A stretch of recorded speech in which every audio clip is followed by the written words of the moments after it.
Uy, naantok na ako. Tulog na tayo, be. Tara na, naantok na rin ako. Uy, wait lang, bago kayo matulog.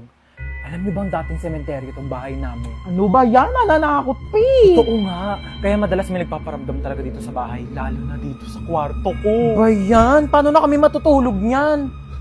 Hindi, wag na kasi. Uy, te, tama na, natatakot Wag na kami. Nakasilip sa bintana. Uy, bewa! Charot lang, itong mga tong OA. Ang aga nyo naman kasi antokin. Niliteral nyo naman yung sleepover. Ano, matutulog na lang talaga tayo. Kaya nawala na yung antok ko sa pananakot mo. Manood ka tayo ng movie. Yung horror. Ang mahuli, hahabulin ang multo! Uy, wait lang! Play ko na yung movie, ah. Oh my God. Ayan na. Wait lang, nagla-loading pa. Yan na, malapit na yan. Ayan na. Ano ba yan? Ang tagal. Nawala na yung takot ko. Mas nakakatakot pa talaga yung loading. Ayan na, ayan na.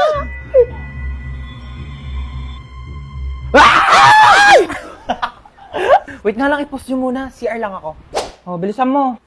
Prank din kaya natin siya. Lagi lang tayong tinatako. Tingnan pa tayo may ilaw, dali. Mag-play ka nga dyan ng nakakatakot na music, dali, para matakot Sige, wait siya. lang. Magsisearch ako ng horror music. Ano na, te? Tagal. Teka lang, te. Ang bagal ng internet nila. Ayaw mag-play. Ano ba yan? Ready na ako manakot, oh. Ano, ako patatakutin nyo, ah. Papatay-patay pa kayo ng ilaw. Dami nyong alam. Te, ang hirap nyong iprangka. Napakabagal ng internet nyo. Ewan ko ba? Ang mahal-mahal kaya ng binabayaran namin dyan sa internet namin. Pero ang bagal talaga. Yung wifi na gamit namin, Vida Fiber.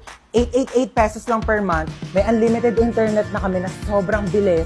And up to 6 devices pa. Uy, sing! Vida Fiber din yung gamit namin sa bahay.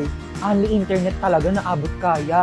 Up to 35 Mbps ang speed. Tapos may libre pang Blast TV para sa mga Vida Fiber subscribers. Lo, sabihan ko nga rin sila mama na magpalit na kami ng internet. True.